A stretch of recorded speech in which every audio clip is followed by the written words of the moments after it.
Can you all hear me? I'm hoping everyone can hear me. We've got a Q&A function for people to be able to ask questions during this session. I'm Dr. Diana Ward. I'm the Chief Student Conduct Officer and the Title IX Coordinator here at Loyola University New Orleans. And we're going to be sharing some helpful strategies today to talk to you about how you can support your students to be successful, whether they're coming to be on the ground with us at Loyola or if they're going to be learning remotely. So if you'll give us just a second, we're experiencing a couple technical difficulties. So give me just a moment, and then we're going to get started.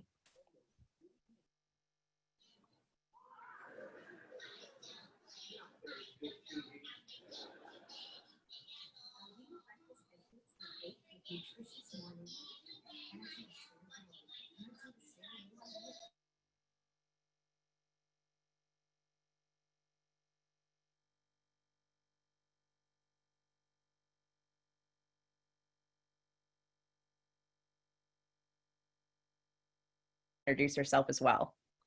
Hi everyone, my name is Liz Rainey. It's a delight to be here with you virtually today. My name is Liz Rainey and I am the Executive Director of the Student Success Center here at Loyola. And I'll be kicking off this conversation, and I'm joined by two colleagues, Laura Jane, who is the Director of Student Services for the College of Music and Media, and my colleague Paul Bueller, who's the Director of Advising and Coaching and Student Success. We may also have a guest from the Accessible Ed team if she's able to visit.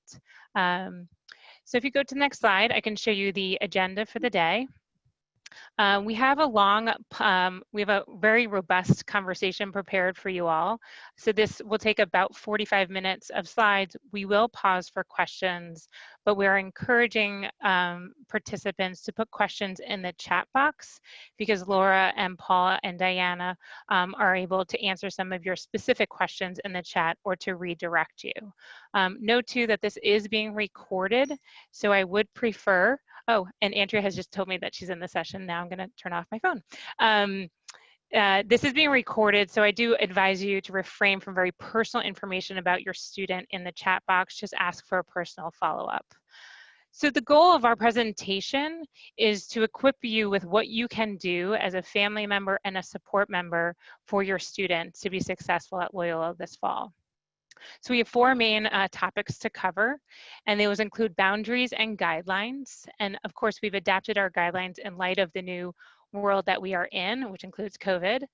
We also want to make sure that you help us encourage your student to make connections to faculty, to staff, and to their peers in whatever format they are.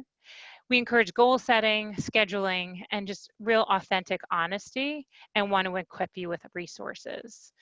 So we have adapted our slides knowing that some of your students may be coming to us. They may be completely virtual students. They may be attending classes in a hybrid format, or they may be on campus. So we've adapted our conversation. And in a couple of places in these slides, you're going to see quotes from students. And that was data I gathered this past spring from students from second semester freshmen who were enrolled in one of the sections of a class that I oversaw. So that data is fresh, and we use that to guide how we support our students. But anyway, this wonderful slide is one of my favorites. And so welcome to this diverse community of students and a diverse community in terms of the city that your students are now connected to. These are some of the points of pride in the ways that we are diverse. But what you'll see on this next slide is that we now added a new layer of diversity in terms of the ways that students are engaging in class. So let me start with just explaining class modalities to the parents in the room, because this has become something that, quite honestly, I am still learning.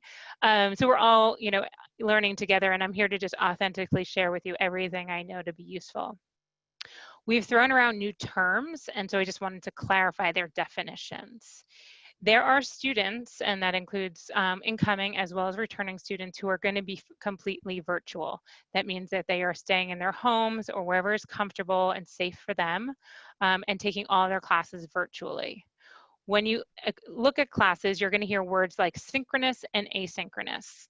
And the difference is that a synchronous course will continue to meet at the same time each week, but you would do so virtually. So it would look like this. So every Wednesday at noon, Central, this is when the class meets. That would be a virtual synchronous course. A complete asynchronous course is completely self-paced. All of the content will be built into Canvas. That's our learning management system. And a student will progress and meet milestones at the times that they decide for themselves. The second one, which is really the newest and is common not just at Loyola now, but really across the country, is that many of us are moving to this hybrid high flex model of learning. And so what this entails is, so below you'll see a picture that's me in teaching a workshop. So suppose I'm teaching intro psychology Tuesdays and Thursdays. All of my students attend Tuesdays and Thursdays at 9:30 at our scheduled class time, but half of them will attend in person on Tuesdays, while the other half attend virtually, like through Zoom like this, and then that flip-flops on Thursday. And the basis of those numbers has to do with the physical square footage that has been measured by the physical plant team. So that classroom in particular actually only holds 7 students. I just know that because it's one of my spaces. So that class would be capped in that way. So only 7 students could come at a time, or maybe 6, including me, so that we stay within the boundaries of what's appropriate for COVID guidelines. This does, of course, require some new technology, and I know that we've been working ambitiously with the library, with development, with our own IT systems to enhance the capabilities of our classroom so that students could attend in these new ways. The most important takeaway from that, and is thematic to the things that we're hearing from students, is that students will have a chance to connect with their faculty. That might be at times in this format and at times in this virtual format, and at times at a distance with masks in the classroom. The last section, the last and most what you would traditionally think of as an on-the-ground class, I mean, that's kind of a very, descriptive term, is a true in-the-person class. We, quite honestly, when I last talked to Dr. Paul, we really only have a handful of classes that are still completely in person, and that's based on how the class can be delivered. So you can imagine that there are some labs or some hands-on things that just need to be handled in a certain format, and we are working on that. Another important takeaway, though, is that Loyola doesn't have massive classrooms. We don't have these auditoriums. I mean, I guess we could start tenting the lawn, but we don't have these huge spaces because we value intimacy. So we've been working really, really carefully to make this work for our students in our classes. So let me turn it back to Miss Diana, to Dr. Diana, and she can guide us through boundaries and support and some of our new COVID guidelines. Thank you. So one of the things that we wanted to talk to you about today is kind of the things that we want you to continue helping with your student, especially in this time of COVID-19, things we want you to help transition or help your student to learn how to do on their own, and then things that we would really like students to take a lead on. So you can kind of think of this as a continuum, so to speak. So in terms of what your student may still need help with, particularly given what's going on in the world right now, maybe around doctor's appointments, insurance, and prescriptions in particular, we do encourage students to use our student health services. Student health services can be kind of thought of as students' urgent care. It's located underneath the Orleans room in the Dana Student Center. So that's going to be in the basement of the Dana Student Center. Now, one thing that's going to be a little bit different this year, typically our student health services is open for walk-in appointments. This year, because of COVID-19, we are asking all students to call and make an appointment first.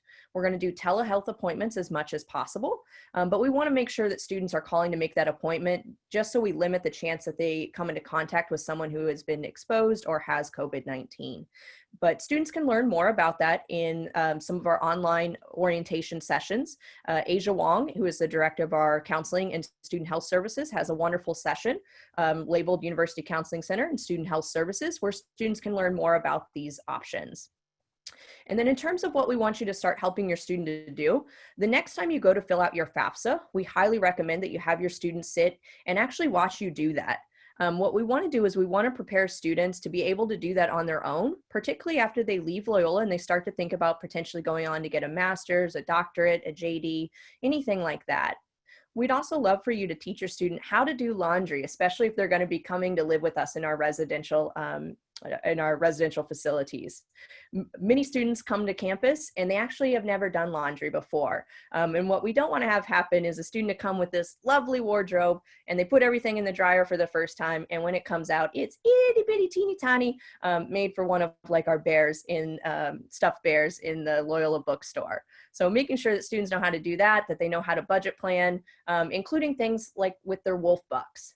We want to make sure that students aren't using all of their wolf bucks at the beginning of the semester, and when they get to the end of the semester, finding that they don't have any left. So sitting down with your student and talking through how many wolf bucks can you use in a week to make sure that you have enough to make it through the semester.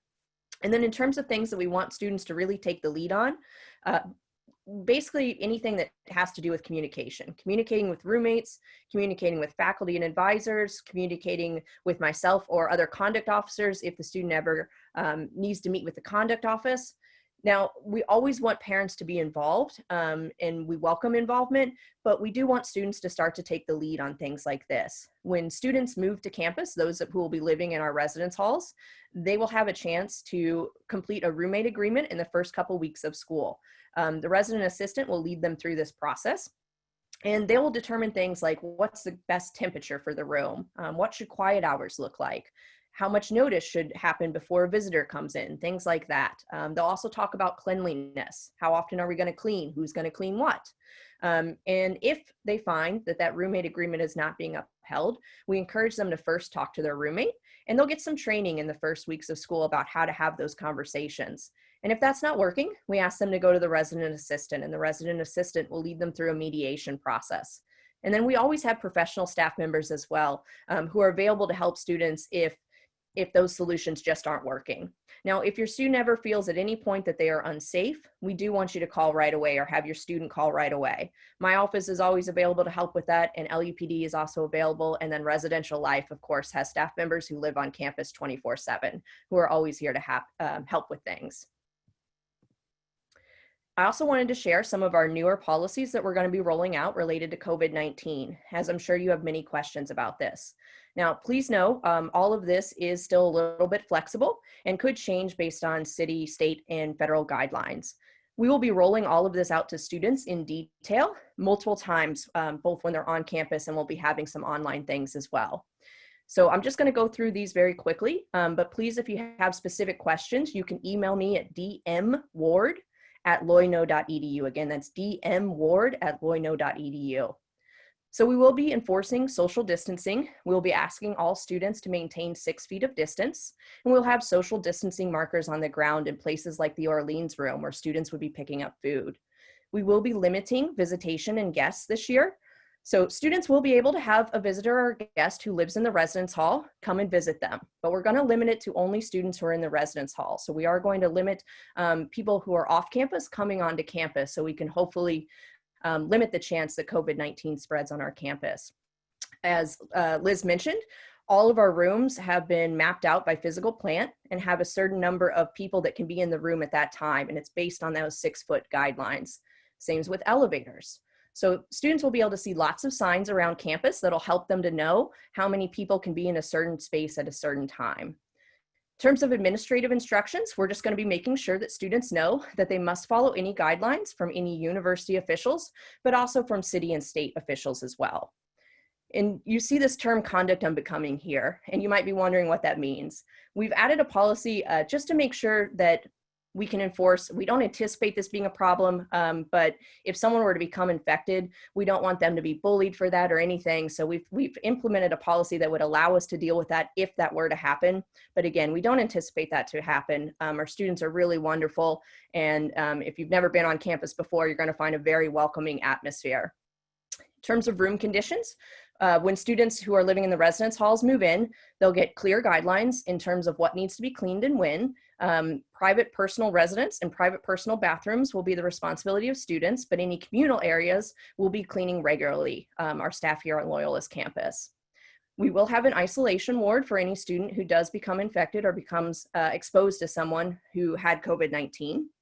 And we will deliver food to those students, and we'll make sure that student health checks in with them every single day. So they'll still be getting that familial support that you would want them to have at home.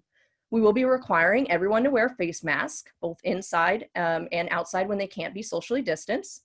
And we're still going to make sure that our student organizations are allowed to meet. We're going to be encouraging them to do virtual as much as possible, but we are going to have some guidelines so that if students want to do in-person events, we can do them as safely as possible. So for example, we'll be having students do a lot more outdoors. We'll be helping them to enforce guidelines like wearing masks, social distancing. We'll be providing some training to our student leaders about that. We'll also have LUPD officers available who can help with enforcement. But we're going to do everything that we can to make sure that students stay safe on campus.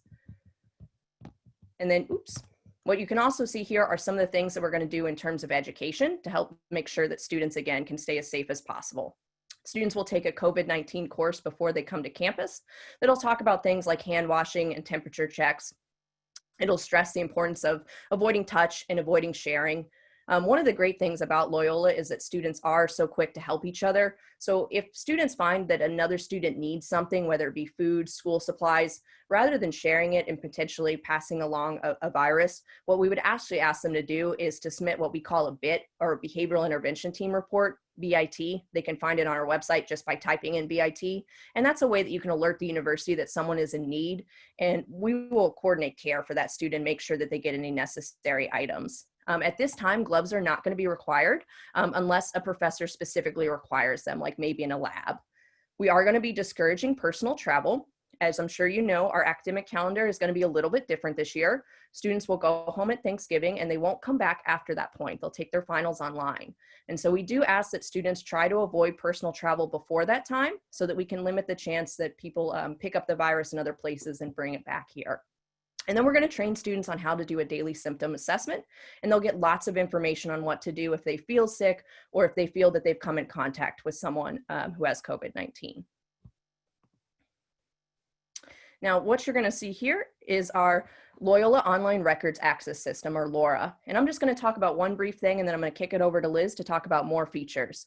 From my office's perspective, one of the most important things about what's on LoRa is that your student can actually fill out what's called a FERPA waiver on LoRa. If your student chooses to fill out a FERPA waiver, this will allow you to see their grades. It'll also allow you to see any early warnings the student may have gotten.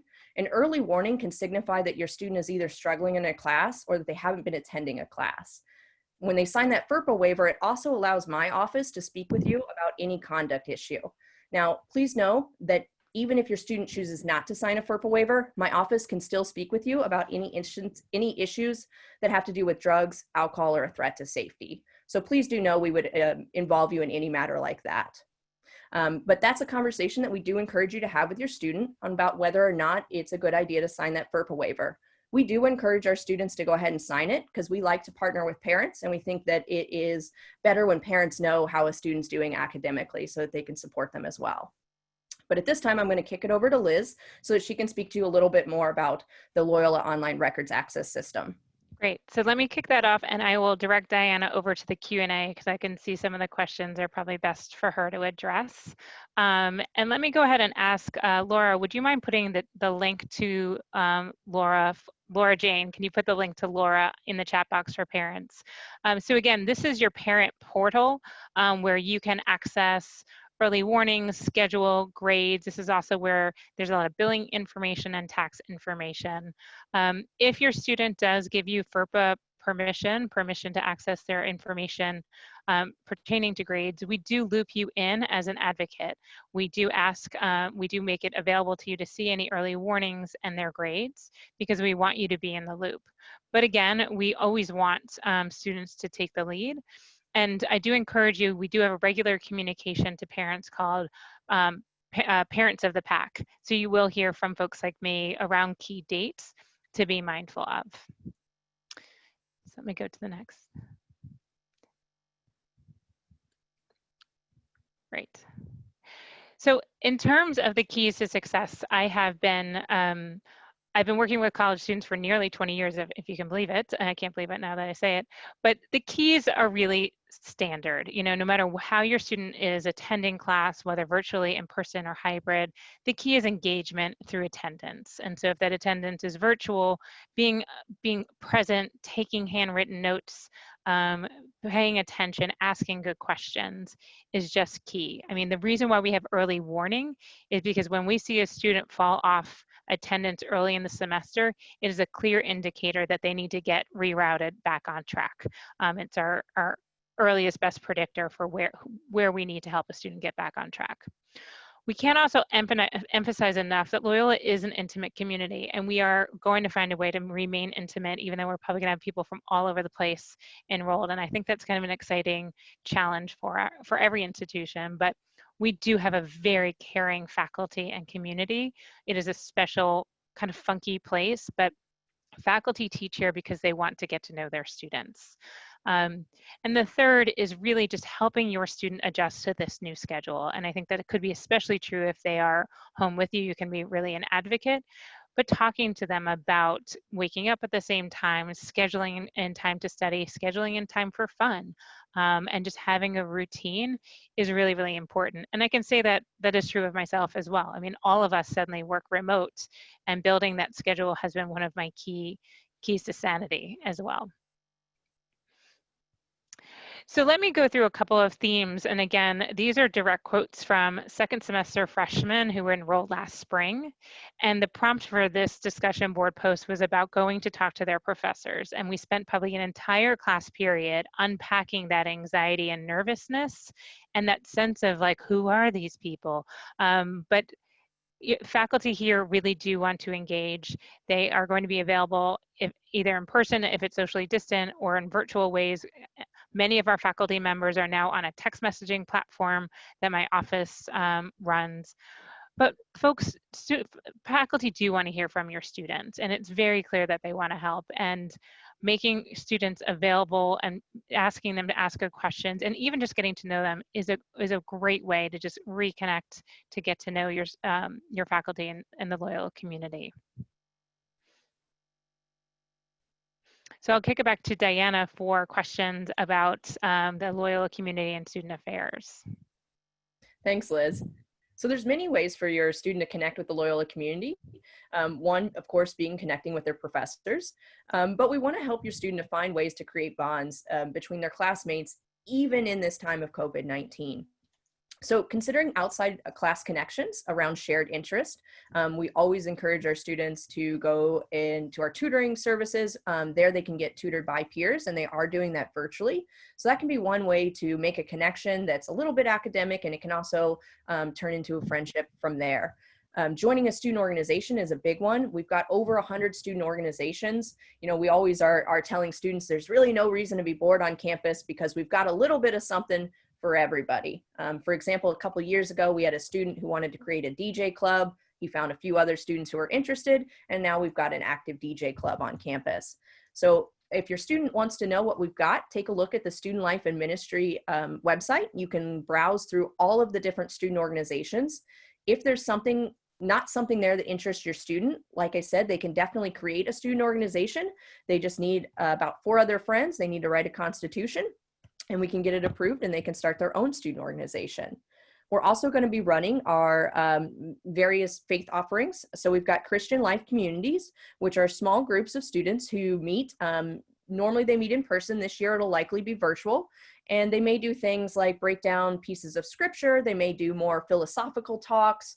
But it's a small group that meets about weekly, and students can create a whole group of friends from that. So if that's something they're interested in, they should reach out to the Student Life and Ministry office, and they can help them get involved right away. We also have all kinds of leadership programs and leadership opportunities available for students. So for example, within my office, we run the Student Justice Board and the Board of Appeals. Any freshman can join. They just have to go through our training program, and then they'll shadow a couple of cases, and then they're eligible to start hearing cases. After their freshman year, they're eligible to become the president or the chair of the board and can actually step into a leadership position. So lots of opportunities for our students to get involved. We're going to have many, many virtual events this year. And we're also going to do our best to have some in-person events as well. They're likely going to be outside, likely going to be socially distanced so that we can keep it as safe as possible. But again, we're going to do everything we can to produce as much of the regular college experience as we would normally on any other year. And then last but not least, we often have volunteer opportunities so that our students can immerse themselves in the local community and the global community as well. Even in this time of COVID-19, we are finding volunteer opportunities that can happen virtual as well, so that students don't lose out on that. It's really important to us in our Jesuit mission and our social justice mission of our university to get students involved in these volunteer programs. And it's a great thing to get on your resume and a great way to get some leadership experience. And with that, I'm going to kick it back to Liz to talk about goal setting. Great, and so this is one of my favorite areas. So I am one part of, within student success, and I'll shortly go through the different services we offer. I am one of the trained success coaches, and probably one of the most common topics among new students, but really all students, is just setting goals and scheduling their time. We do have to acknowledge that students have multiple distractions, and so sometimes you just really talk to a student about, like, okay, if you really love Candy Crush, can we make that your reward? Like, can that be what you do at the end when you get somewhere? But here's where I really think families should think about their role as a partner to students.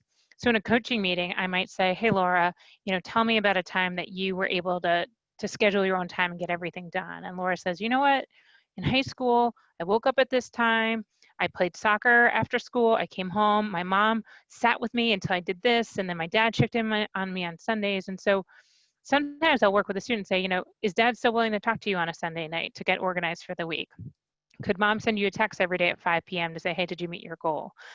Talk to your student about how you can maintain a sense of partnership without complete hovering. You know what I mean? It's a balance, because you're trying to like slowly teach them how to do this for themselves. But most of us need help doing these kinds of things, especially as there's constant change in the ways in which we're currently working.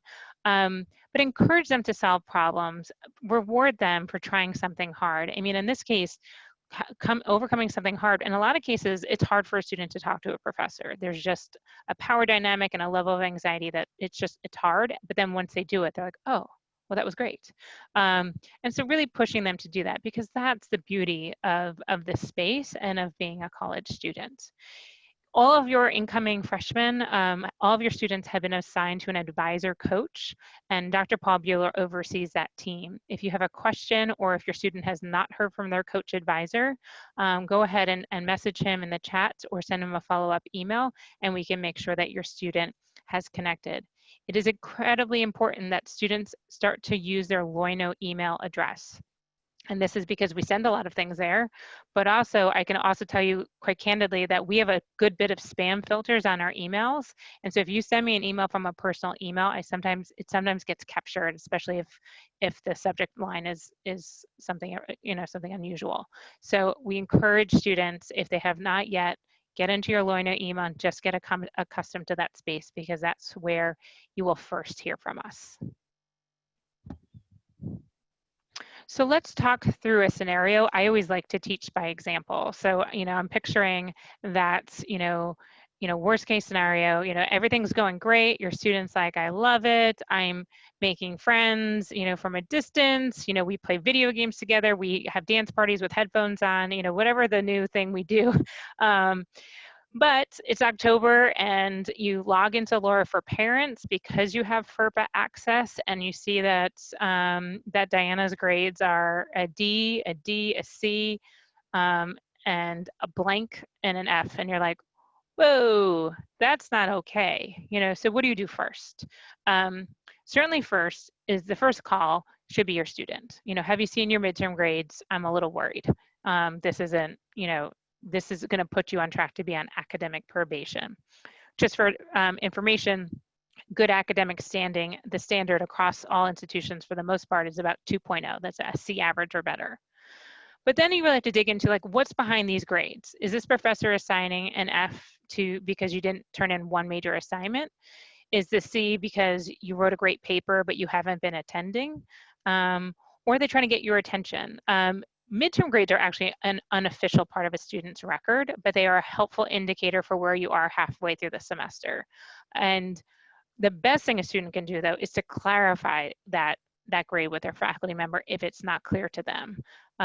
But certainly that's a space where we in the Student Success Center and the advisors in the colleges would love to talk to a student just to say, like, do you know what you need to do to improve your grade? Because if that's a gap, then we got to address that gap before we do anything else. Are you motivated to finish that paper? Is that professor willing to take late work? Do you still have enough tests and quizzes that this isn't a concern? And we just have to unpack that class by class, and that's something we're equipped to do, but this is a place where you can be a partner and an advocate. Above all, almost always, we will tell a student to talk to your professor. I will acknowledge that when a professor gives a student a low midterm grade, that seems to heighten their level of anxiety about talking to that professor, and that's, again, something we can coach them through. But the professor does want to encourage, professors want to see you succeed. So if they give you a grade, they expect a conversation, and that's something that we can communicate. So let me just go over the resources in our space and what we can offer in the Pan American Life Student Success Center. We have these 5 woven support services and an amazing team of individuals. The office that you have probably already heard from, again, is the Academic Advising and Success Coaching Office, headed by Dr. Paul. Another office that I encourage you to connect with, if appropriate, is the Office of Accessible Education. If your student has previously had an IEP or a 504 plan or any type of accommodation for a learning difference, I ask you to message Andrea Rodriguez. Andrea, if you could just put your contact information in the chat box so they can message you individually, that would be great. Again, because this is recorded, please refrain from putting personal information about your student. We are also home to the Career Development Center, and that's where students begin to think about their careers right away. In fact, tomorrow we have a virtual career fair in consortium with other Jesuit institutions. This fall, we've already planned a virtual career fair in consortium with UNO and some of our partners in the city of New Orleans. The career development team is also a great resource for students as they think about different majors and goals. That's why they work closely with the advising team, because sometimes the search for a major is really that search for the longer term problem or value sets. In addition, we have writing and learning services. We call them OWLS, the Office of Writing and Learning Services, and that's where we hire nearly 40 to 50 peer tutors to work with students. And we have trained tutors this summer, are all working remote, and we will work out kind of a hybrid format for tutoring this fall as well. So if your student's interested in becoming a tutor or interested in seeking out tutoring, we would be a first stop space. And Online Student Success was a division initially created to support our purely enrolled online students, a different program than the ones that your students have been enrolled into. But they, because this world, we've actually all learned so much from each other.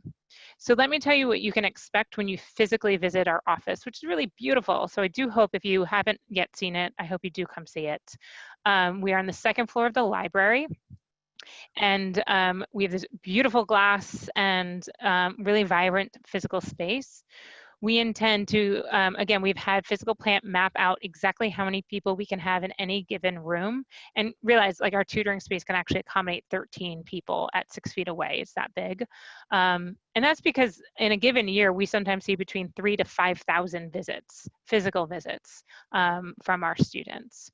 This fall, I expect to have someone at the front desk and at least 1 staff member per functional area on physically in the office. That will be on a rotating basis so that students will always have someone that they can physically talk to in a safe manner, but know too that there will be lots of options and ways to communicate with people through video, text, and Zoom. So if you have questions about that, go ahead and put them in the chat, and I'm happy to address those as well.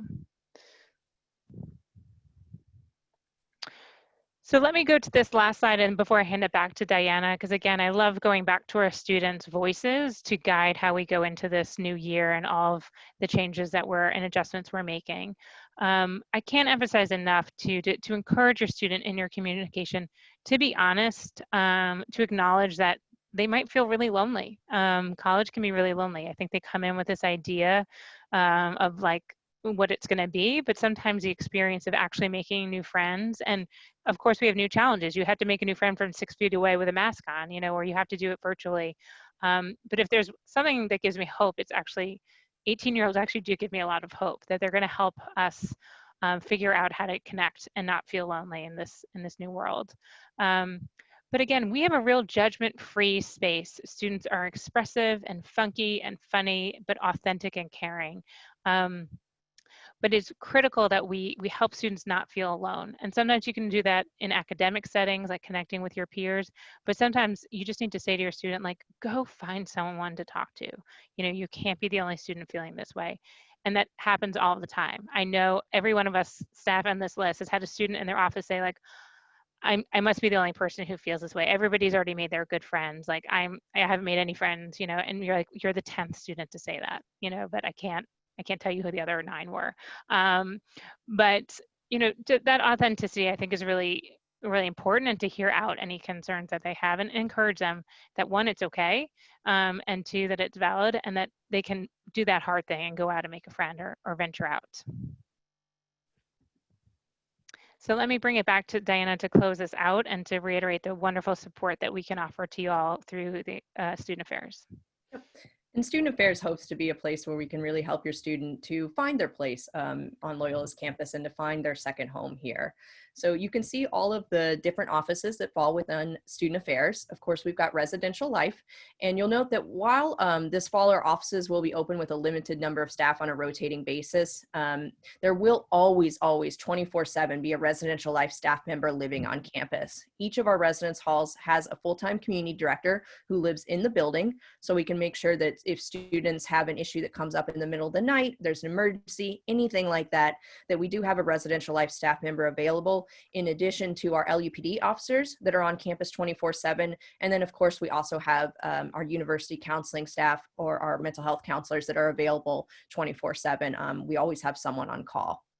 Our Student Life and Ministry office is where your student's going to want to go for all of their student organization needs and desires. And it's also where they can go for many of our faith initiatives. So that's where those Christian life communities are housed, where our student organizations are housed. But it's a wonderful office for students to get to know. It's in the basement of the Dana Center.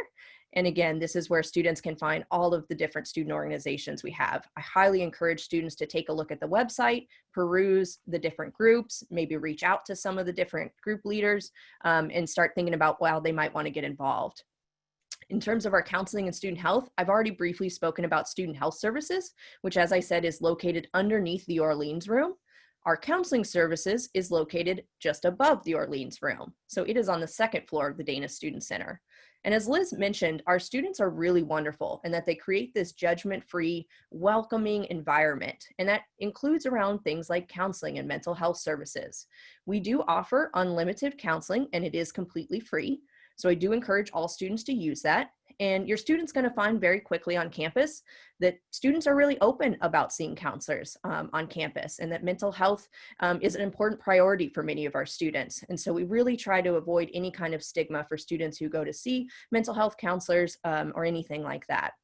And do know we do have a psychiatrist that is in the office at least once every other week and can help students with getting any medicines that they might need. So if you're interested in connecting with a counselor, getting your student connected with a counselor, or you have more questions, please do take a look at Student Health Services website and the University Counseling Center website. In terms of our athletics, the athletic department is working very hard to get the university sports complex ready so that students can come and work out in a safe and socially distant manner.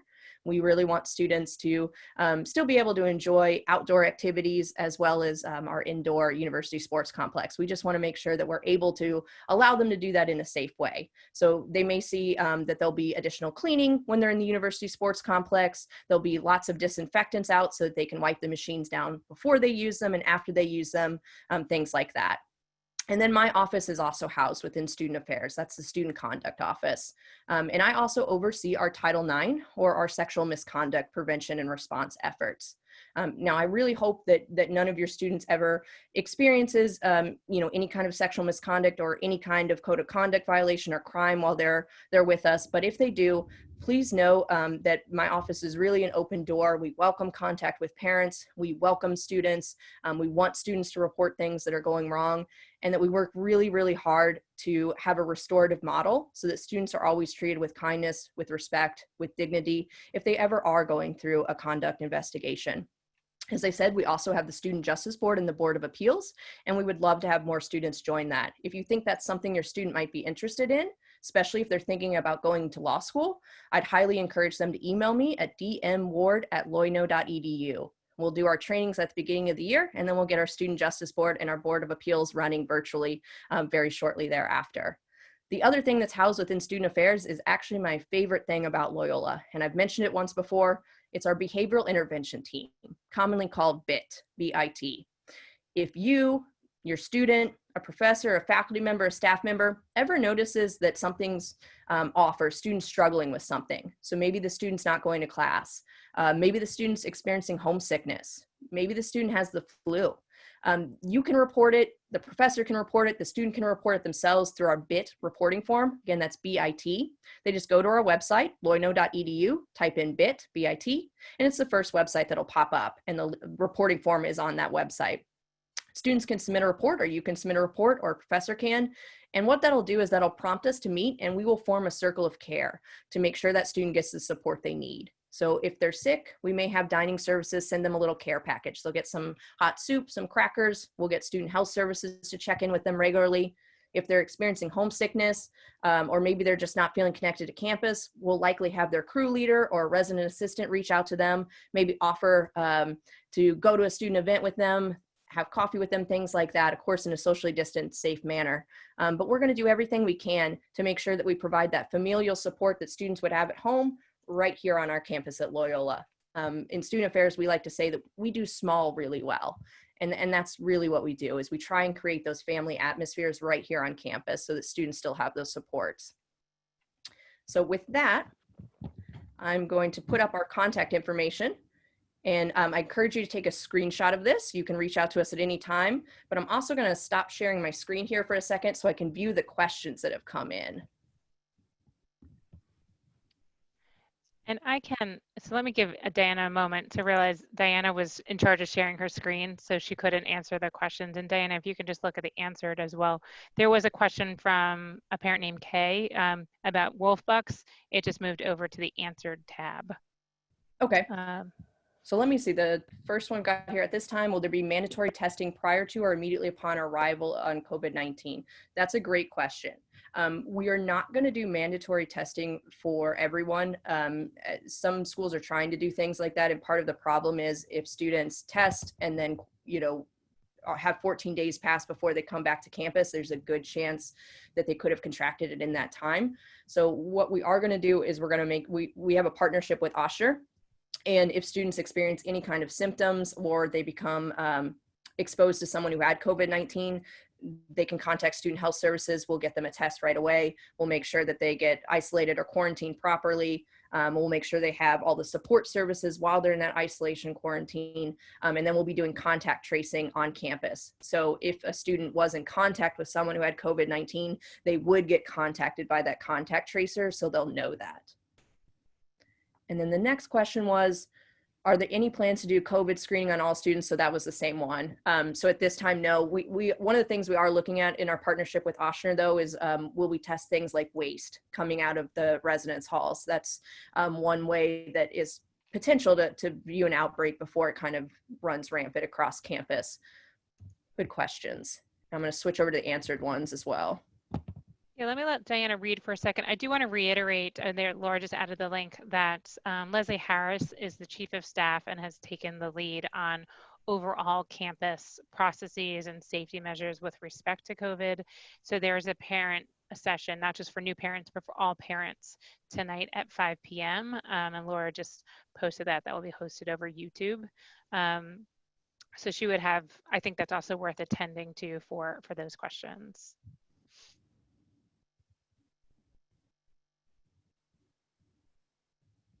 So I'm reading through the answered questions. It looks like Dr. O'Neill has posted a number of different websites, and I believe every parent can see those.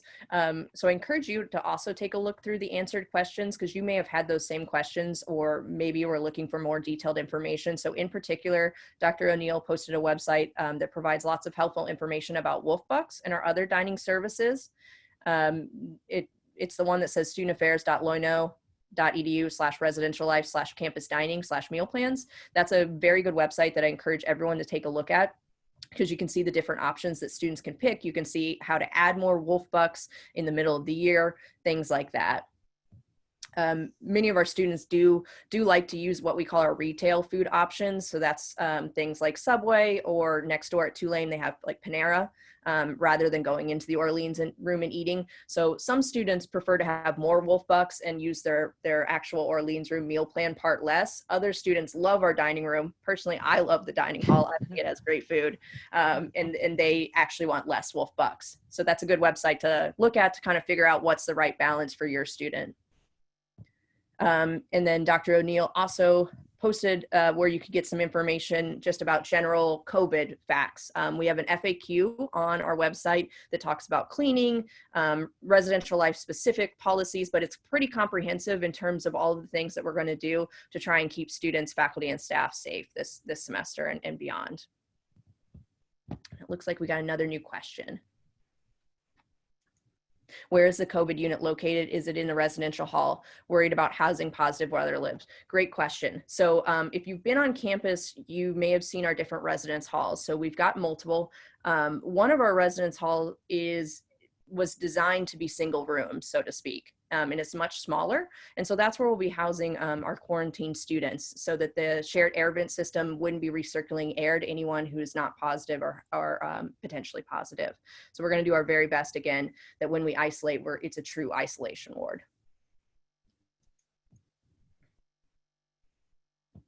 And they said, you just mentioned Tulane. My daughter mentioned that they will not be able to access Tulane food services or other campus facilities this semester. Can you please clarify? Dr. O'Neill, are you able to unmute, and do you know the quick answer to that one? Yes. So as far as sharing of cafeterias, that has been placed on hold for this year. But students will be able to go in and use their food court, which is what Dr. Ward just referred to, the Panera. I think they have a Wingstop, a Smoothie King. So they won't be able to share the cafeteria, but those retail locations, they will be able to use. Yep. So that's located in there, what they call the LBC. It's a quick walk from our campus to their campus to get to the food court. And as Dr. O'Neill said, they have a whole bunch of retail options. And then on our campus, we've got a burger spot, we've got Subway, we've got sushi, and then we've got a to-go area that has what's in our dining hall just in to-go containers. And then we've also got a little store where students can buy things like Easy Mac, chips, stuff like that. And then a question, has there been any cases of COVID-19 by students, staff, or faculty this semester? And if so, how did the process work? Great question. So we actually shut down pretty quickly once cases started, becoming positive in New Orleans, once we became aware of cases in New Orleans. But we did have a few students who did test positive, and through our BIT system is where we track those. So we taught all faculty, staff, and we encourage all students to submit a report right away if they are experiencing symptoms or if they do test positive. And then from there, our student health services checks in with that student daily. That also starts the contact tracing process. So we figure out who has that student been in contact with, and then those people are contacted and quarantined or isolated as well. And that's the process we'll use, again, moving forward coming into this fall semester. But again, we had very few positive cases before campus was shut down and students headed back home. And then how many freshmen do you expect on campus? Dale, do you know the current number at this time of how many we expect to actually physically be on campus? So what I've heard as of yesterday, there was about 800 incoming first years. About 150 of those will be commuter students living off campus, and the rest will be living on campus. Yep. So we're expecting a pretty full class, all things considered, and we're very excited about it. It says, my daughter has been trying to contact her roommate for a few weeks, and the roommate is non-responsive. Who should I connect with, and what is the best way to reach them? Excellent question. You should connect with Residential Life. Amy Boyle is the director of Residential Life, and she would be able to direct you from there. Likely they'll probably have the community director reach out to the student. It's possible the student's just not checking especially if you're emailing their Loyola email, it's possible they're just not checking it yet. but they can work with your student to get in contact with their roommates so they can get all those conversations figured out about who's bringing what, the things I'm sure you're worried about before we get to campus. Oh, and a thank you. And we got a nice message about thanks for everything we're doing. Yeah, we're really excited to, see students, whether it be virtually or in person. The big thing at Loyola is we really try and live up to our values. And one of them is cura personalis, care for the whole person. So we're going to do everything we can to make sure that students have a good, healthy, safe semester. And is there any guidance for roommates to discuss their risk tolerance for COVID? I'm glad you asked this question. I'm going to be doing a training with our lovely crew leaders who are orientation leaders about risk management and COVID-19. And one of the things I'm specifically going to go over in that training is teaching students how to have direct conversations about risk tolerance, especially related to COVID-19. So we're going to practice some of those conversations, and then crew leaders will have small group sessions with students where they will teach them how to do that, and they will practice those conversations as well. And then we'll have professional staff members available who can also facilitate these conversations if the student is still feeling a little uncomfortable after that. It's also something we're going to be talking about in roommate agreements. So when the student sits down with the resident assistant and their roommate, they'll talk about all of that and they'll codify it in an actual roommate agreement that everyone signs. Great questions. How many freshmen will be staying at home, like out of the state and attending virtually?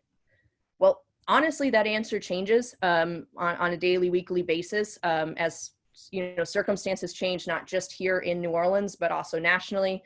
Families have a different level of comfortability. And so families are still making that choice. So the numbers are changing. We are seeing some students decide to go ahead and go fully online, where other students are getting their deposits in and are really ready and rearing to get into campus. It says, Beth, could we get a link for the FERPA form? Laura? On it. Oh, perfect. Thank you. It's also for the FERPA form. It's kind of, I think you can also do it in the Laura for Parents portal, but there's a PDF here as well. Perfect. And I know Laura has to jump off soon, and I just want to, thank folks for joining us. Laura is a Loyola parent and a wonderful advocate for us and for your students. So thank you. I know that you have to jump off soon. And also to Dr. Paul and Andrea for joining us as well. I hope, yes, thank you for all the positive information, and we are really excited. I mean, I think you just have to kind of embrace that this is going to be a different fall for all of us, but, in building community and working with amazing people, we really have a lot of optimism and excitement, and there's just nothing better than reconnecting with students. So we cannot wait to see them. Yeah. We'll get through a couple more of these before I know we hit time. Are community microwaves still going to be available to students? So community microwaves that would typically be in buildings that are not residential halls will be blocked off, but students wouldn't typically use those anyway. Those are for staff and faculty. In the residence halls though, we don't want any students facing food insecurity, and we do have Iggy's Cupboard, which is a place where students can get food for free that's donated, and we want students to be able to cook that. So we are going to keep those areas open. They are going to be regularly disinfected, regularly cleaned, and then we will have cleaning supplies available. So the student will be expected to clean it before they use it and after they use it. It says, are roommates in the same crew group? Dr. O'Neill, I'll pass that one to you. Are roommates in the same crew group?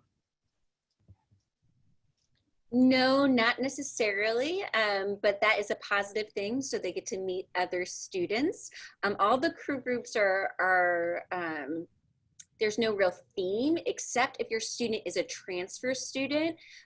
Based on feedback this year, we're putting all of the transfer students in one group so they can meet each other. But no, not necessarily. They won't necessarily. They may be as a fluke, but not intentionally. Thanks, Dr. O'Neill. And then will students who live near New Orleans be able to go home for the weekend and return to campus? Excellent question.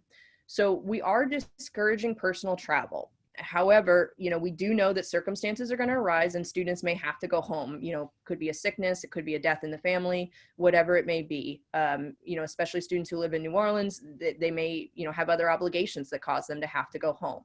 So what we're going to ask is that students practice all of our other policies, that they practice social distancing, that they wear their face mask, and especially if the student lives in New Orleans, what we would really request is that they're kind of keeping to their quarantine family, so to speak.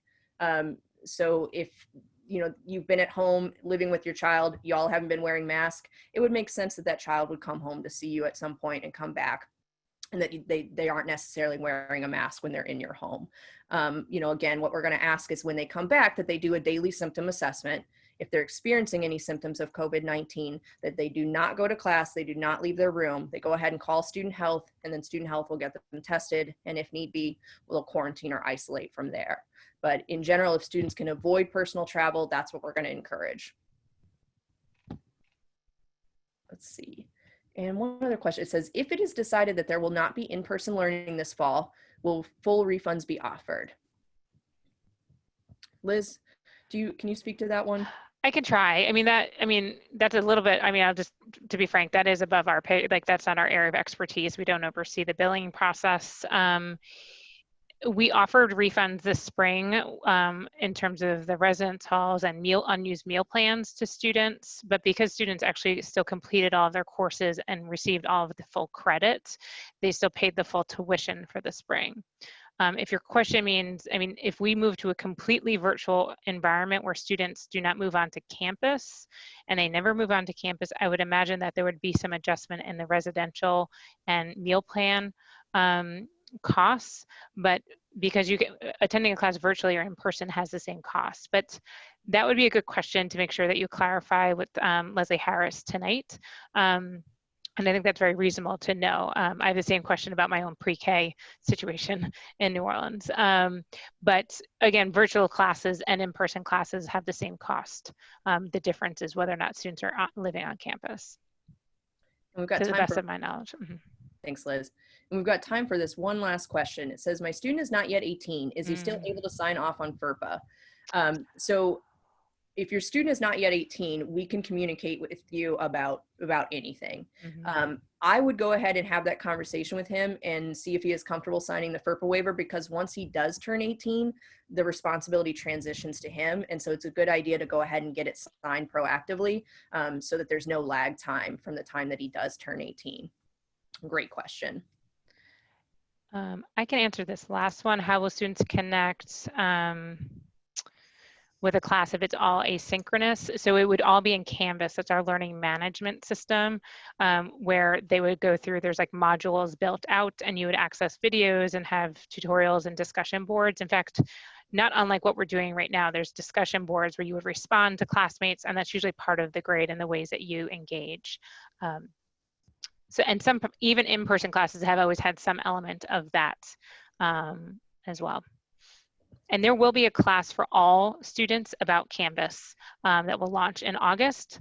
We're deliberately spacing that out from a lot of the other information they're getting, but they'll actually get a class that teaches them how to use the learning management system as well. Quick question on power of attorney for health issues with our kiddos. You can file that with Student Health Services. So you can have it faxed over to them, email over to them, either way will work. So Student Health Services. And then, does the student clinic accept insurance, or is it cash pay? You can find all of that information on the Student Health Services website. They have detailed information about insurance, about what different things cost. And then it also has the contact information for the folks who work in Student Health Services. And our nurses and nurse practitioners are absolutely wonderful. Awesome. And they're very responsive. So if you have any specific question, just shoot them an email and they will respond quickly. So we are approaching time though, and I do want to be mindful and respectful of that. So I do want to plug that this session has been recorded and it will be uploaded to the parent section of the New Student Programs website. So if you need to reference it later, or if you have a friend who wasn't able to make it, you can send them the link. And then Leslie Harris will be doing a town hall tonight at 5 o'clock, and you can access that on YouTube, correct, Liz? Yes, and that link is in the chat. Also, you'll get an email from marketing, Rachel Horman, and from the Office of Marketing and Communications. All right. But we'd be happy to hear from you all again. Liz Rainey and Diana Ward, it's a delight to meet you, and we can't wait to see your students. Yep, don't hesitate to reach out to us. Take care and stay safe. Okay. Bye, everybody. Bye-bye.